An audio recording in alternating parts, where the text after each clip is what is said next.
Señor from the YouTube channel Soy Mía Geek, and today we have a very special guest with us.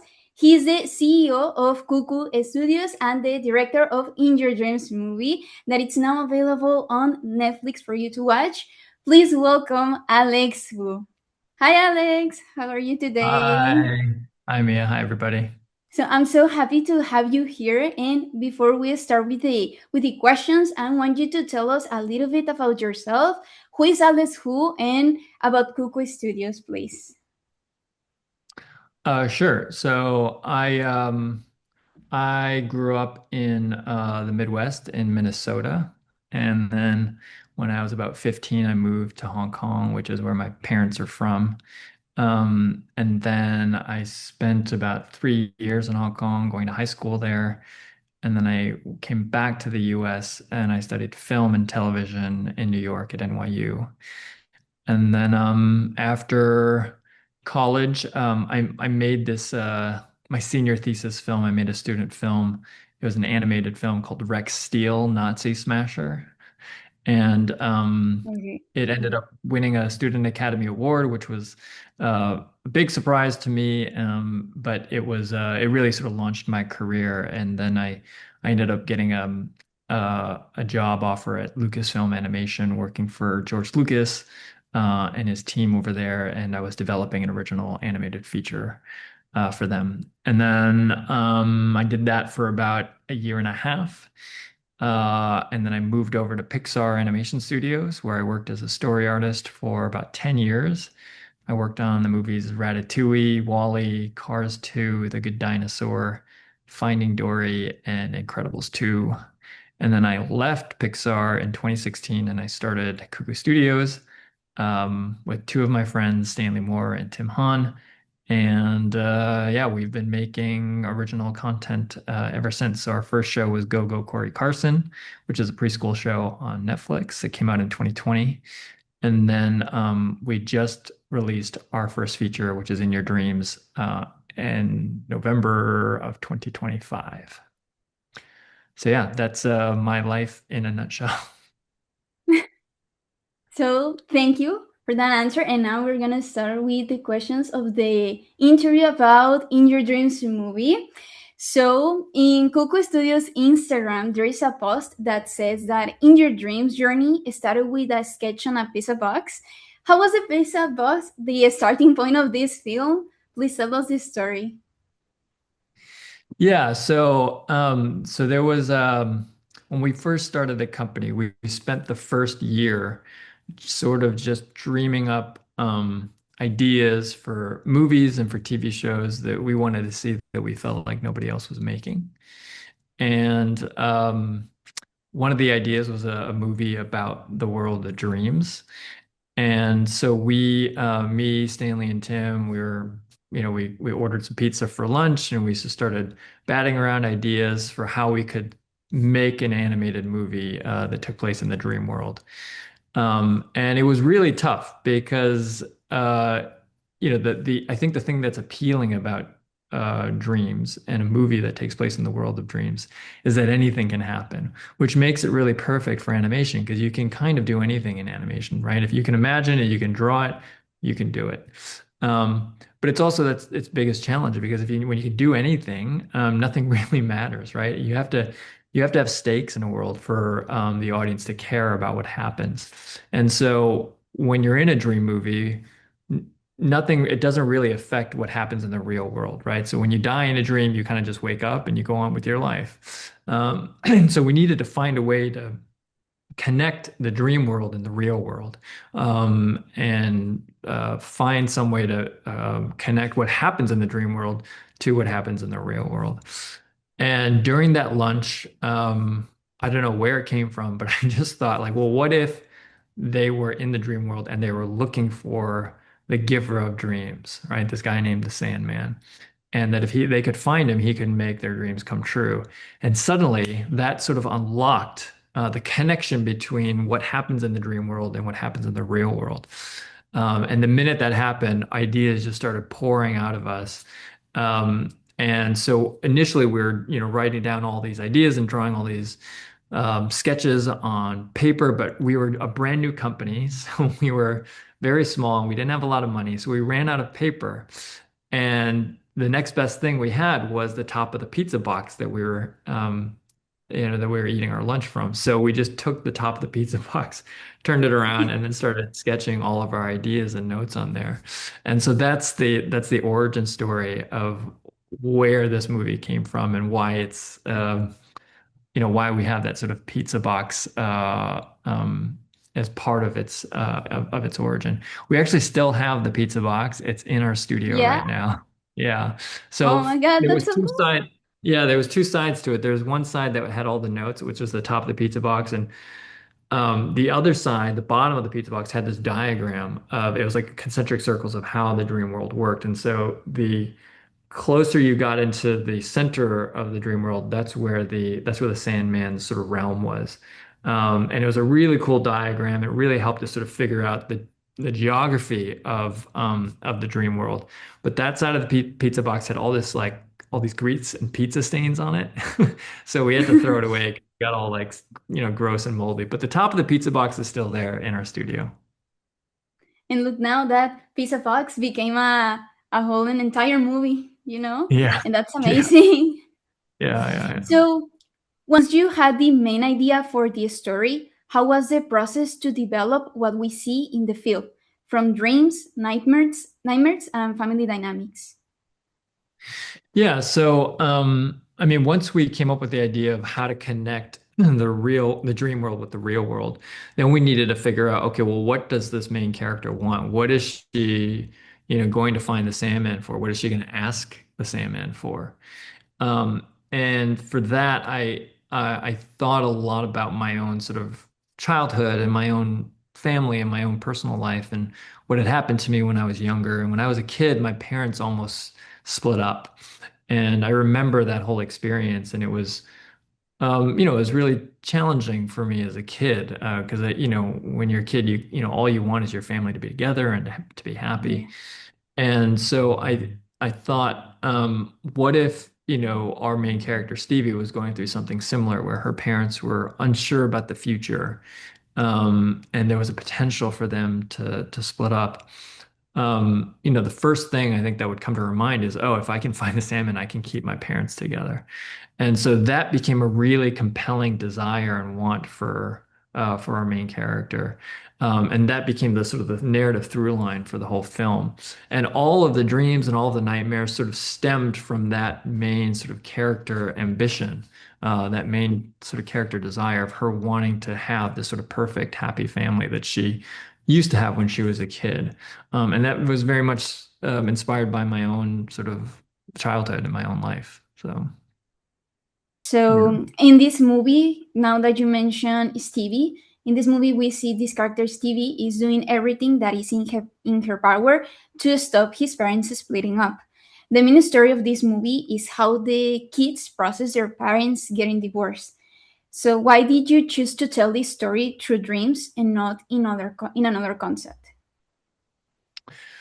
Yeah, I mean, I think, telling the story of a kid sort of processing family uncertainty is can be quite heavy. It's really dramatic Yeah. and it sort of can border on melodrama, and I think I mean there are some great movies about that. Mrs. Doubtfire is one of those movies. Kramer versus Kramer. I mean, it's more of an adult movie, but it's just a fantastic film about separation and the breaking apart of a family. But those are not family films, right? I mean, Mrs. Doubtfire Yeah. is, but Kramer versus Kramer and like Marriage Story. I mean, these are sort of more adult dramas, and so I wanted to tell that kind of story, but from a kid's point of view and make it family friendly. And so to do that, you kind of want to pair it with something that's a really fun world, right? So a world of dreams is really fun and fantastical, and it offers a lot of opportunity for spectacle and comedy, right? And you can get really fun characters like Baloney Tony and Delilah, the muffin, the perfect princess muffin. So, yeah, I think that's why we wanted to tell this story in that setting because it kind of juxtaposed some of the heavier themes with really lighthearted fun and comedy. So yeah, that's why we decided to pair those two things together. Yeah, and like you said, what I really love about this movie is that we see the point of view of Stevie and Elliot, and not like in the parents' point of view. It's like a Yeah. more family-friendly movie for kids to understand like this process of family, like sometimes parents getting divorced or something related to that. Yeah. And now I want to talk about the characters. So we have Yeah. different characters through this movie, but I want to talk about one specifically, which is Baloney Tony. Yeah. When I Yeah. was a little girl, I had a stuffed animal, and when Baloney Tony appeared on the screen, I really related to his story and the details he has. At one point in the development of the story, did you define this character and how did you add the qualities he has? Yeah. Well, it's a great question. I think that, in our very first iterations of the film, Baloney Tony, we didn't have a character like Baloney Tony. So it was Okay. really just Stevie and Elliot in their bed on this journey. And my co-director who wrote the first draft of the script, um, he based it off of this outline that we had put together, and that's how we sold the movie to Netflix. He felt like, what, we really need some sort of guide character for the dream world. And since Bed was nonverbal, I mean, Bed doesn't speak at all. He threw out the idea of having some sort of stuffed animal as their guide. And so we thought that was a great idea. And that's where Baloney Tony came from, is like really needing some sort of guide character for Stevie and Elliot as they enter into the dream world.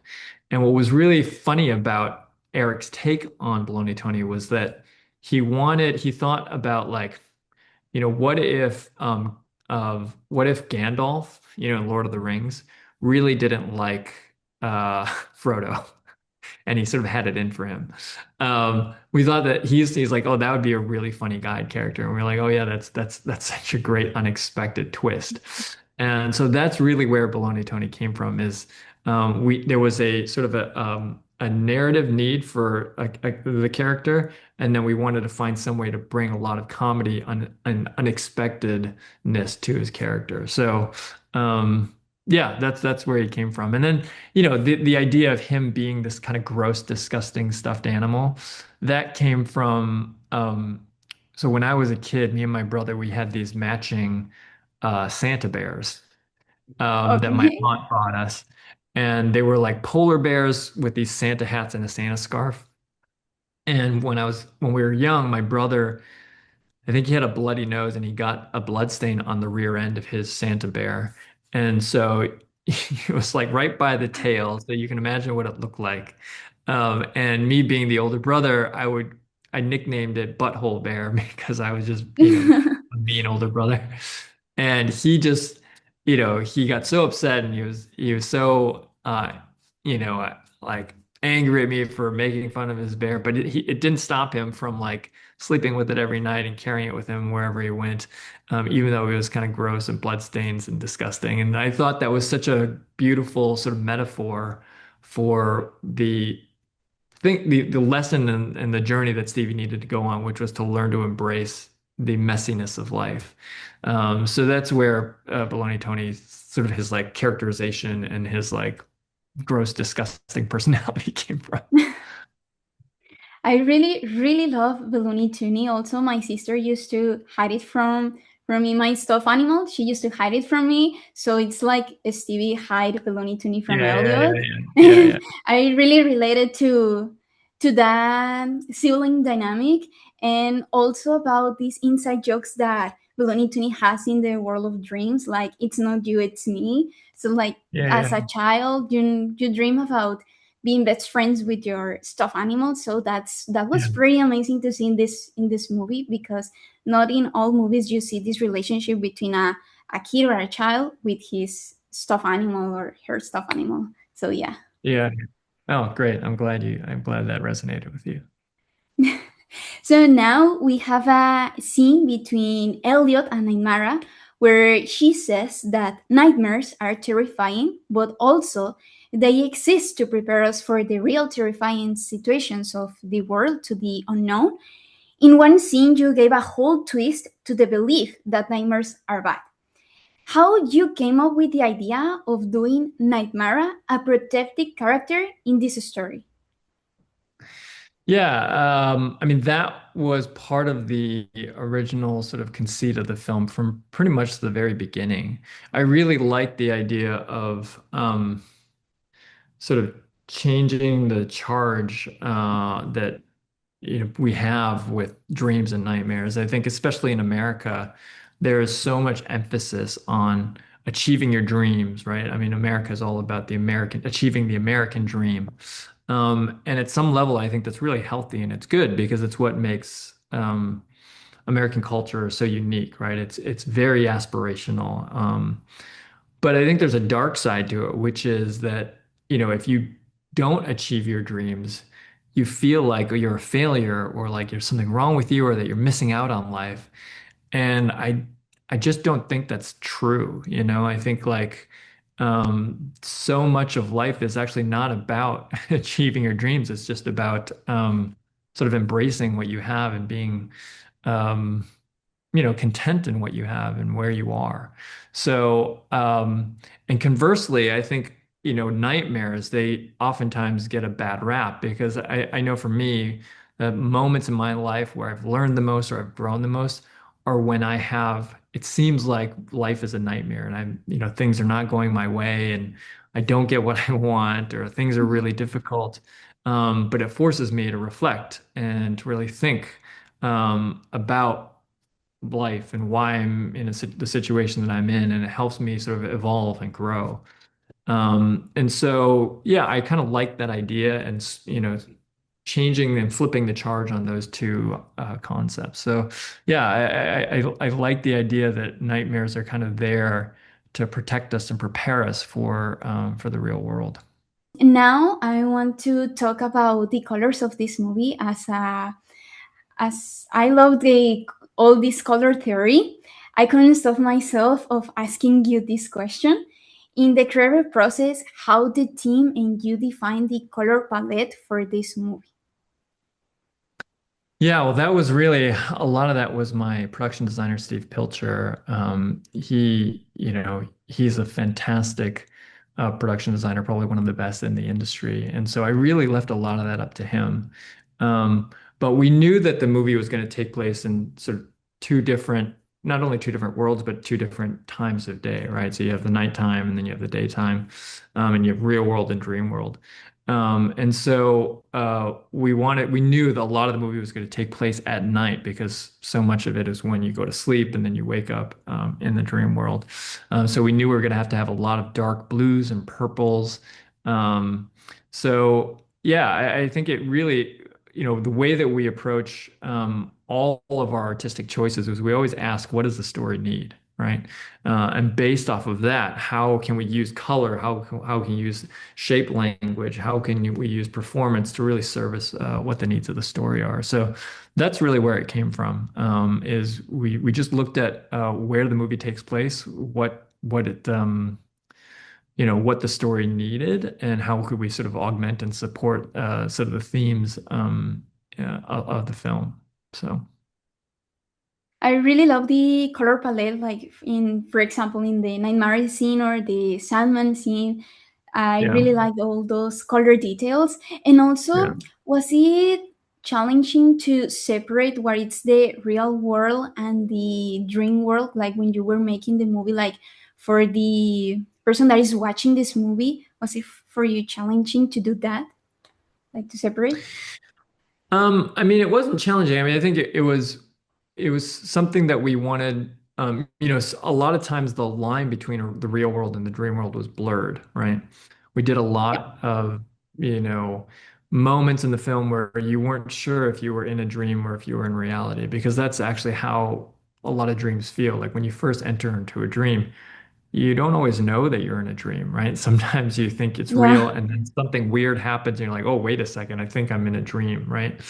And so we wanted to blur that line and use it to our advantage. And then at times we wanted to make it very abundantly clear that you were in a dream world. So like when you go to Breakfast Town, for example, it's very obvious you're in a dream because you have like Yeah. walking, talking breakfast foods, and the whole world is made out of like egg cartons and like um, other sort of like breakfast related packaging, and all the ground is made out of oatmeal. So it was relatively, I think, you know, easier, straightforward to when we wanted to distinguish the two worlds, we could just based off of like what the world was made out of, even the color palettes.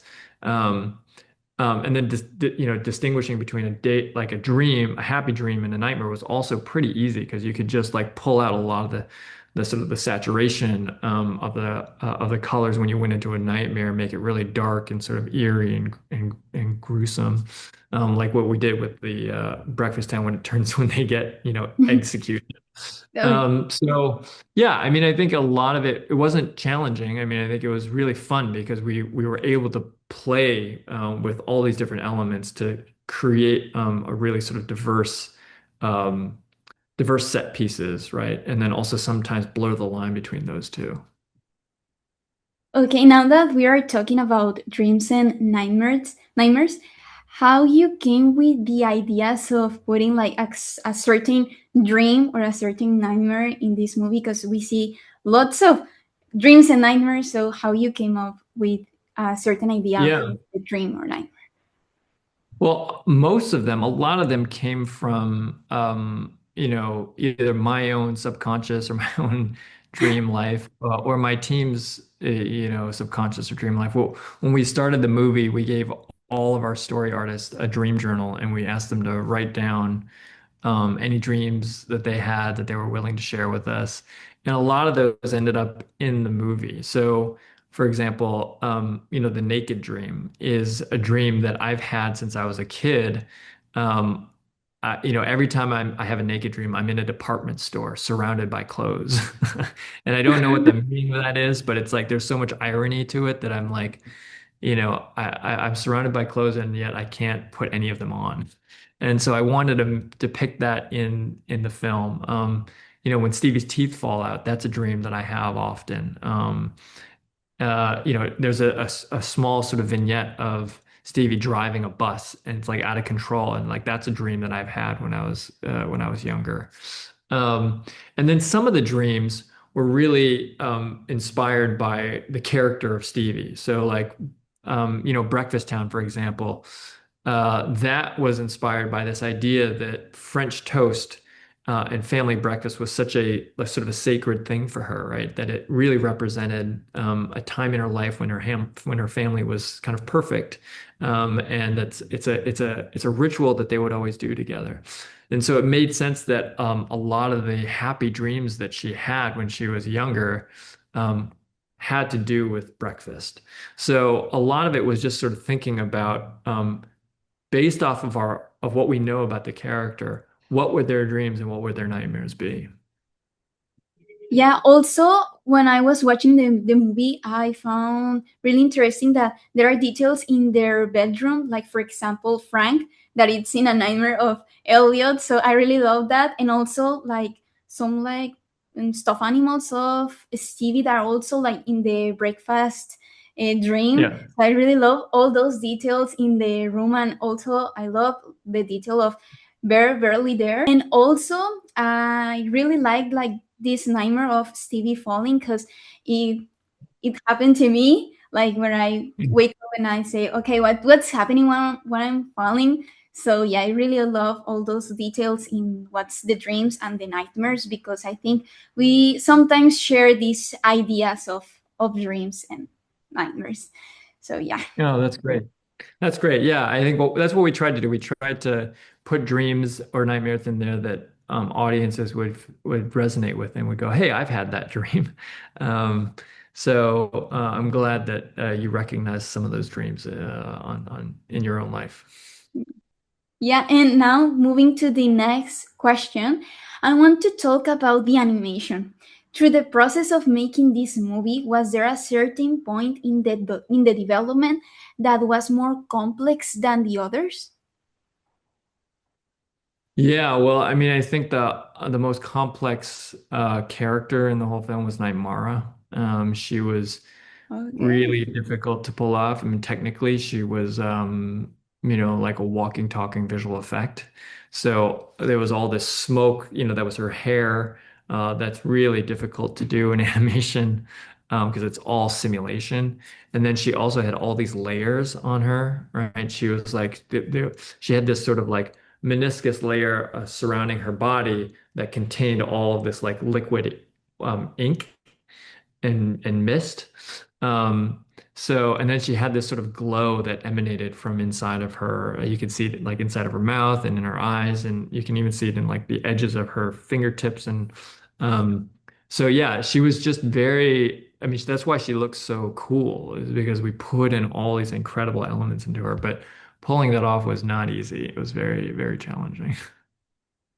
I really love Nightmara. I think that besides Baloney Tony y Nightmara, it's one of my favorite characters, and I really love that design and that scene she has with Elio because I think it's very important for what they want to tell us in the story and like the dynamic they have Elliot and Stevie as a siblings. I really love Nightmara, and Great. I wanted to congratulate all the team with the Nightmara because yeah, Great. it was an amazing character. Yes. Well, thanks. Yeah, I'm sure they'll be very happy to hear that. Now, I want to talk about the production team of the movie. Can you share one of the funniest moments you experienced as a team? The funniest moments. Hmm. I don't know. I can't think of one specifically, but I mean, every time we had a story pitch, so I'm not sure if you're familiar with how animation works, but basically we have a team of story artists, and they take script pages that either I or my co-director rewrite, and then we give them like a 3 to 5 page script, and then they storyboard it. And they basically visualize the written word, right? And a lot of times they add a lot of like funny moments or acting or gags or jokes to the scene that that I didn't think of or Eric didn't think of. And some of those moments are just the funniest because you go in there not expecting you're expecting to see what you wrote, and then somebody throws in something new, and it just like, when it works, it just makes the entire room laugh. So there's a couple of those. I mean, like actually, the joke of Elliot, um, when he says, after him and Stevie have this shared dream for the first time, and they meet the apparition of the Sandman, and he tells them to come find me, and I make your dreams come true. And then they fall, and Stevie wakes up, and she's like, "Oh my God, I just had a crazy nightmare." And he's like, "Oh my God, I just had a crazy dream. It was so much fun." And she realizes they had the same dream. And then she looks at the book. She's like, "Oh, it's because we read the same book last night. That's why we had the same dream." And he goes, "Or it's magic." And then he like hides behind the foot of the bed, and then you can see his butt crack. So that was actually one of our editors, Nick Kenway, came up with that joke. And it was just so unexpected and so funny that we kept it in there. And then when we got to animation, um, I thought, oh, wouldn't it be funny if actually, like after that happens, she says like, you know, what I think she says, something about she makes some sort of crack about him being Houdini, and then he like crawls and tries to hide further behind the foot of the bed, but you can still see him, right? And so that also was like just a last minute addition that we added in animation. And those are always great, when you're able to like take a moment and then add comedy to it in a really unexpected way. And it just makes everybody laugh. That's when you kind of know you have a really good joke on your hands. Yeah, I really love the jokes in this movie. I love like the Looney Tunes jokes when he says like it's not you, it's me, or also like Joanne. I really Yeah. love like those moments in the movie, and also when Elliot says like, "Oh, I didn't expect you to come to save us," and he says like, "Me neither." So I want to move to the next question. Now that the movie is out, how do you feel about the positive reactions people relating to this story and the achievements of In Your Dreams? I mean, it's great. It's great to have your film finally done and out into the world.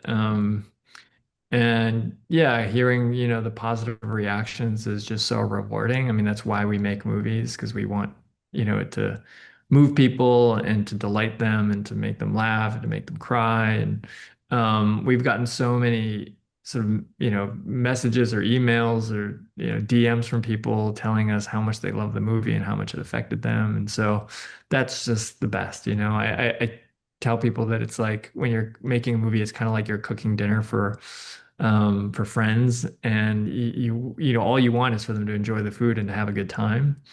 And so, putting this movie out into the world, all you want is for people to sort of enjoy the experience. And so, it's been wonderful having it out there and seeing the positive reaction it's getting. This is the last question. This is your directorial debut in a movie and the first of original animated feature of Kuku Studios, an independent studios. As a graphic designer student and a huge fan of the media, what can you tell to all of the students that want to pursue animation, telling their own stories and making their own characters? Yeah, I mean, I would say that you have to really love it, and that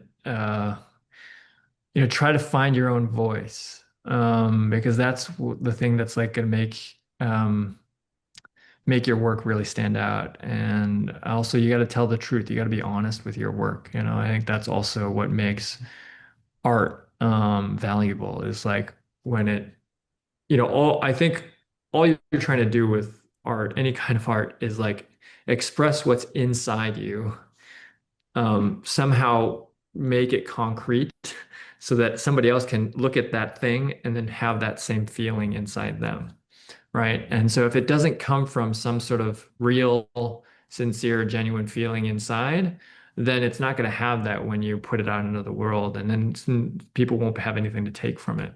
So I think that's a really good starting point, is trying to make stuff that really represents or communicates some sort of really genuine or sincere or strong feeling that you have from inside you. And that's like a great place to start from.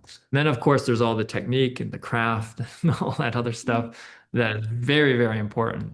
But the starting point is trying to find that nugget of emotional truth and honesty that starts from inside your heart, and then building on that, and then trying to make it real and manifest it in sort of the physical, concrete world, and having that somehow capture that feeling that you had and then communicate it to somebody else. Okay, thank you for your answer. It's really inspiring the story of you and the whole team of Kuku Studios and In Your Dreams movie.